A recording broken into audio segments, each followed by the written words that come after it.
தென்னானுடைய சிவனையை போற்றி எண்ணாற்றலுக்கும் நிறைவாகும் சிவம் சிவகரம் சாந்தம் சுவாத்மானம் சுவத்தமும் சிவமார்க பிரணதேயம் பிரணதோஸ்மி சதாசிவம் எல்லாம் வல்ல அகிலாண்டபடி பிரம்மாண்ட நாயகனாக நிர்வாகம் கொண்டிருக்கின்ற நமது வண்டுவேடு கஷேத்திரம் என்று சொல்லக்கூடிய அற்புதமான இந்த கஷேத்திரத்திலே அருள்பாலித்து கொண்டிருப்பவர் அகஸ்தீஸ்வர பெருமான். இவர் அகஸ்தீஸ்வரர் என்று சொல்வதற்கினாக, அதாவது அகத்தியம் நிவர், இந்த இடத்தில் அவருடைய கையினால் உருவாக்கப்பட்ட லிங்கமாக இந்த லிங்கம் போற்றப்படுகிறது. ஆகையால் இந்த ஸ்தலம் மிகவும் மூர்த்தி இறுக்கம் தலம் என்று சொல்லக்கூடிய மூன்று விதமான ஒரு ஆலயத்தை எப்படி சொல்லப்படுகிறதோ அதுபோல் இறைவனாகப்பட்டவன் மூர்த்தியிலும் தீர்த்தத்திலும் தலத்திலும் இருப்பார். ஆகையால் இந்த மூன்றும் இங்கே ஒன்றாக அமைந்திருக்கிறது மிக சிறப்பாக ஒரு விஷயம். மேலும் இவ்வாலயத்தில் உள்ள அம்பாளாகப்பட்டவள் ஆவுடையார் பீடத்திலே எங்கும் காணாதபடி நின்ற கோலத்தில் அருள்பாலிக்கக்கூடியது ஒரு சிறப்பான விஷயம். மேலும் முருகப்பெருமான் உத்கடிகாசனம் என்று சொல்லக்கூடிய உத்கடிகாசனத்தில் அமர்ந்து அருள்பாலிப்பார். அதுபோக மட்டுமல்லாமல் சனீஸ்வர பெருமான் ஒற்றை காலில் நின்று ஒற்றை காலால் சிவபெருமானை நோக்கி தவம் செய்யும் கோலத்தில் இந்த ஆலயத்தில் எழுந்தருளிருப்பார்கள்.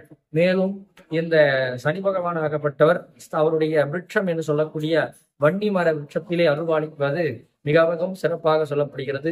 இவ்வாலயத்திலே பிரசித்தி பெற்றவர் சரபேஸ்வர பெருமான். சரபேஸ்வர பெருமானுக்கு ஞாயிற்றுக்கிழமை தோறும் விசேஷமான முறையிலே ராகு கால வழிபாடுகள் சிறப்பான முறையில் நடைபெற்று கொண்டிருக்கிறது. மேலும் பிரதோஷம், பௌர்ணமி, சங்கட சதுர்த்தி போன்ற நிகழ்வுகள் எல்லாம் சிறப்பான முறையிலே நடைபெறுகிறது. இந்த சுவாமியாகப்பட்டவர் பிரார்த்தனாமூர்த்தி. ஏனென்றால் நாம் எந்த விதமான பிரார்த்தனை செய்தாலும் அந்த பிரார்த்தனைக்கு உண்டான பலனை நமக்கு கைமேல் அளிக்கக்கூடியவர். மேலும் இது விதியை வென்றிடும் வண்டி வேடு என்று சொல்லுவார்கள். ஆகையால் விதியை ஒருவருக்கு முடியும் பட்சத்தில் அந்த விதியையே மாற்றக்கூடிய தன்மை பெற்றிருக்கக்கூடிய ஒரு திவ்ய ஸ்தலம் தான் நமது அற்புதமான அகஸ்தீஸ்வரர் ஆலயம். இவ்வாலயத்திலே கடந்த 2015 ஒரு மிக ஒரு அற்புதம் நிகழ்த்தப்பட்டது. அது என்னவென்று பார்த்தோம்னால், துர்க்கை அம்பிகை சந்நிதியிலிருந்து துர்க்கை அம்மன் நேரடியாக நடந்து சென்று புவனேஸ்வரி சன்னதிக்கு சென்றிருப்பதாக ஒரு பெரிய ஒரு நிகழ்வு நடந்தது. அந்த நிகழ்வை இன்னும் கூட நாம் அந்த துர்க்கையுடைய பாதத்தில் அவருடைய சுவடுகளை நாம் இன்னும் கூட காணலாம். ஏனென்றால் இதெல்லாம் தெய்வீக பேராற்றல் இருக்கக்கூடிய இடத்தில்தான் இது நடக்கும். ஆகையால் இந்த ஆலயத்தில் இது பற்றுமில்லாமல் இன்னும் பெரிய நிகழ்ச்சிகள் எல்லாம் இந்த ஆலயத்தில் நடைபெற்று கொண்டிருக்கிறது. ஆகையால் இந்த ஸ்தலம் அற்புதமான ஸ்தலம். இந்த ஸ்தலத்தை கண்டு தரிசித்து வாழ்வில் நம்முடைய பிறவி வினையை நீக்கி எல்லாம் உள்ள பரம்பொருளாக விளங்குகின்ற எம்பெருமானுடைய அனுக்கிரகம் அனைவருக்கும் கிடைக்கும் பொருட்டாக பிரார்த்தனை செய்யப்படுகிறது. மேலும் இந்த கார்த்திகை சோமவாரம் என்பது அதாவது சிவபெருமானுக்கு உரித்த மாதமாக சொல்லப்படக்கூடியது. ஆகையால் இந்த கார்த்திகை மாதம் என்பது சிவபெருமானுக்கு அதி உன்னதமாக போற்றக்கூடிய மாதம். இந்த மாதத்திலே வருகின்ற திங்கட்கிழமை இன்னும் சிறப்பு உடையது. ஏனென்றால் சந்திரனுடைய சாபம் நீக்கப்பட்டதும் சிவபெருமான் சந்திரனை தன்னுடைய தலை சூடி அந்த சந்திர சூடனாக அருள்பாலிக்கக்கூடிய தன்மை வாய்ந்ததுதான் இந்த சோமவார மகத்துவம். ஆகையால் சிவபெருமானுக்கு சோம சந்திரசேகர மூர்த்தி அப்படின்னு நம்ம சொல்லுவோம். இந்த சந்திரசேகர மூர்த்தி அப்படின்றக்கூடிய சுவாமியே நம்ம இந்த கார்த்திகை மாசத்துல விரதம் இருந்து சுவாமி வழிபாடு பண்ணா ரொம்ப சிறப்பு.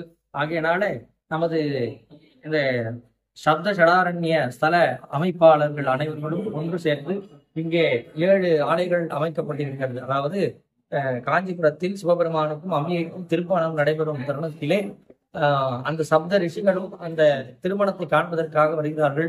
ஆனால் இறைவன் என்ன சொல்கிறார் என்றால், அந்த இடம் போதுமான இடம் பத்தாத காரணத்தினால் வடகரையில் 3 பேரும் தென்கரையில் 4 பேருமாக தவம் செய்கிறார்.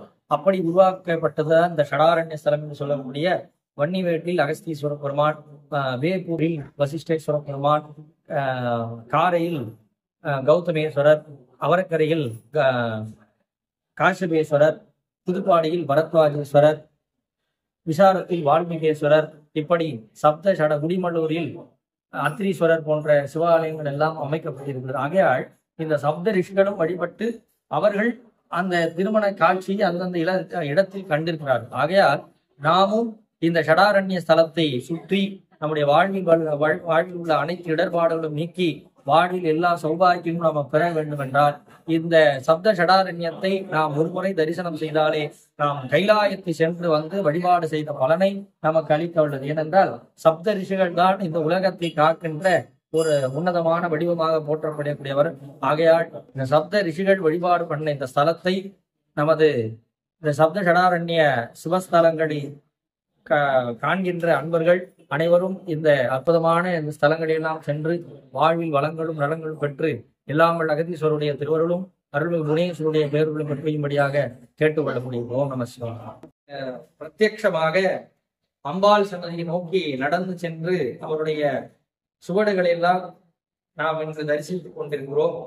ஏனென்றால் அன்னை ஒரு முழு உருவமாக, அதாவது இந்த அம்பாள் வரும்பொழுது எப்படி இருந்துச்சுன்னு பார்த்தோம்னா, ஒரு பெரிய ஒரு ஒளி கேட்டது முதல்ல. அந்த ஒளிக்கு அப்புறம் அதுக்கடுத்து ஒரு ஓசை. அந்த ஓசை வந்து ஒரு வினோதமாக இருந்துச்சு. அந்த நேரத்துல அங்க இருந்தவங்க ஒரு 4-5 பேர் இருந்தாங்க. அந்த 4-5 பேருக்கு அந்த ஓசை ஒரு வினோதமா இருந்துச்சு. அந்த ஓசையை கேட்டு எல்லாரும் உள்ள வந்து பார்க்கும்போது இந்த பாத சுவடுகள் எல்லாம் சிகப்பு நிறத்துல காணப்பட்டது. அந்த சிகப்பு நேரில இருக்கும்போது அதை பார்த்து எல்லாம் வியப்பாயிட்டாங்க. என்னடா இது ஒரு வித்தியாசமா இருக்குன்னு பார்த்துட்டு இதை தரிசனம் பண்றதுக்கு எத்தனையோ பேர் வந்து இந்த பாதத்தை தரிசனம் செய்தார்கள். அதன் நினைவாக இன்றும் கூட அந்த சுவடை மறைக்க கூடாது என்பதற்காக அந்த சுவட்டிற்கு மேலே கல்லினால் செய்விக்கப்பட்டு அதற்கு மேலே பஞ்சலோகத்தினால் கவசங்கள் பொறிக்கப்பட்டிருக்கிறது. இந்த துர்க்கைக்கு ராவுகால வழிபாடுகள் சிறப்பான முறையிலே ஞாயிற்றுக்கிழமை நடைபெறுகிறது. இதை காண்பதற்கு பல ஆயிரம் பேர்கள் தரிசனம் செய்து வருகிறார்கள். துர்க்கை என்றால் துயரங்களையும் துன்பங்களையும் துடைப்பவன்.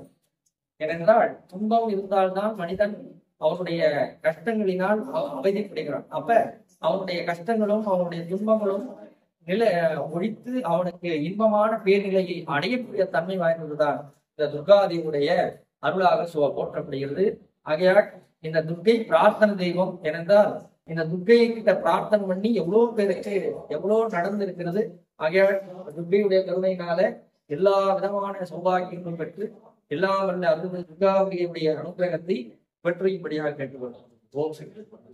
வேப்பூர் வசேஷ திருக்கோயிலுக்கு பாத யாத்திரையாக நடந்தே சென்று ஷடாரண்ய யுத்தம் நடந்து வந்து கொண்டிருக்கிறோம். அதனை தொடர்ந்து நம்ம வந்து இந்த வால்மீகி, வசிஷ்டர், பரத்வாஜர், கௌதமர், அகத்தியர், காசியப்பர் இந்த 7 கோயில் மகா சிவராத்திரி வந்து நம்ம தரிசிக்கிறோம். அதே போன்று ஒவ்வொரு வருஷமும் கார்த்திகை மாசம் மாலை அணிவித்து 11 நாள் விரதம் இருந்து நமது ஆலயத்துக்கு வந்து இந்த ஷடாரண்ய தரிசனம் பண்றோம். அதே போன்று கைலாசி செல்லும் பலன் வந்து இங்கேயும் கிடைக்கும். யாரெல்லாம் வந்து கைலாசி செல்ல முடியும் அவங்களாம் வந்து இந்த ஷடாரண்ய தரிசனம் பண்ணோம்னா மிக பலன் கிடைக்கும். அதே போன்று வடகரை, தென்கரை வால்மீகி, வசிஷ்டர், பரத்வாஜர் தென்கரையில் இருக்கிறாங்க. வடகரையில வந்து கௌதமர், அகத்தீஸ்வர், அத்திரீஸ்வர். இது வந்து 6 கோயிலும் தரிசனம் பண்ணா மிக விசேஷமான திருத்தலம். அடியாப்ப மக்கள் இந்த கைலாட்சி என்ற பலன் வந்து இங்கே கிடைக்கும். நீங்க போக முடியாதுன்னு பாத்தீங்கன்னா இது மாதிரி இந்த கோயிலுக்கு நார்மலா போனாலும் அந்த பலன் கிடைக்கும். இது மாதிரி கார்த்திகை மாத பாத யாத்திரை போவாங்க. நம்பர் வந்து நாங்க டிஸ்பிளேல கொடுக்குறோம். அது வந்து தொடர்பு கொள்ளுங்க. அது போகும்போது பாத்தீங்கன்னா கைலாயத்துக்கு போயிட்டு அந்த பலன் கிடைக்கும். கைலாயத்துக்கு போகும்போது எவ்வளவு பலன் கிடைக்கும் சிவன வழிமுறை எல்லாருக்குமே தெரியும். ஐயா ஒரு 2 வார்த்தை பேசுறாரு, அப்படி கேட்டுக்கங்க. அண்ணாமலைக்கு நமது ஆற்காடு வேப்பூர் அருள்மிகு பாலகுஜாம்பிகை சமேத வசிஷ்டேஸ்வரர் திருக்கோயிலிருந்து 24 ஆண்டுகளாக இந்த ஷடாரண்ய சேத்திரங்கள் என்று சொல்லப்படுகின்ற ஆற்காடை சுற்றி பால் போன்ற ஆறு ஓடுகின்ற இந்த பாலாற்று தீவுநதியின் இருகரையிலும் எம்பெருமானுடைய திருக்கல்யாணத்தை காஞ்சிபுரத்தில் பார்ப்பதற்காக இந்த சப்த முனிவர்கள் இரு கரைகளிலும் ஆலயம் அமைத்து அவர்கள் கையாலேயே இறைவனை பிரதிஷ்டை செய்து எம்பெருமானை பூஜித்தார்கள். அந்த வகையில் வேப்பூர் பாலகுஜாம்பிகை சமேத வசிஷ்டேஸ்வரர் திருக்கோயில் முதல் ஆலயம். 2வது ஆலயம் வடிவுடையம்மாள் சமேத வால்மீகீஸ்வரர் திருக்கோயில். 3வதாக அவரக்கரையில் காச்சியப்ப ஈஸ்வரர் திருக்கோயில். 4வது காரை கிராமம் கௌதம ஈஸ்வரர் திருக்கோயில், திருவாம்பிகை சமேத கௌதம ஈஸ்வரர் திருக்கோயில். 5வதாக புவனேஸ்வரி சமேத அகத்தீஸ்வரர் திருக்கோயில். 6வதாக குடிமல்லூர் திரிபுர சுந்தரி சமேத அத்திரி ஈஸ்வரர் திருக்கோயில். 7வதாக மாங்காடு புதுப்பாடி என்று சொல்லப்படுகின்ற தர்மசம்பதி சமேத பரத்வாஜீஸ்வரர் திருக்கோயில். ஆக 7 ஷடாரண்ய கஷேத்திரங்கள் என்று சொல்லப்படுகிற இந்த ஆலயங்களை சப்த ரிஷிகளும் இந்த திருக்கல்யாண காட்சியை காண்பதற்காக வந்து பூசித்த தலம். ஆகவே நம்முடைய அடியார் பெருமக்கள் இந்த 24 ஆண்டுகளாக இந்த ஆலயங்களை கைலாய பலன், அதாவது இந்த சப்த ரிஷிகளில் இந்த கார்த்திகை மாதம் முதல் வெள்ளிக்கிழமை மாலை அணிவித்து 11 நாட்கள் விரதம் இருந்து வருகின்ற சோமவாரத்திலே பாத யாத்திரையாக சென்று கொண்டிருக்கின்றோம். கிட்டத்தட்ட 42 கிலோமீட்டர் இந்த சுற்றளவு. இதை அடியார் பெருமக்கள் புடைசூழ முதல் ஆண்டு 50 அடியார்கள் ஆரம்பித்து இன்று 500 அடியார்களாக சேர்ந்து இந்த பாத யாத்திரையில் கலந்து கொண்டிருக்கின்றோம். எல்லோரும் கைலாயம் சென்று வந்த பலனை பெறுகிறார்கள். ஏனென்றால் உடல் ரீதியாகவும் மன ரீதியாகவும் ஆன்ம ரீதியாகவும் அவர்களுக்கு உண்டான ஒரு அனுபவங்கள் கிடைத்துக் கொண்டிருக்கின்றது.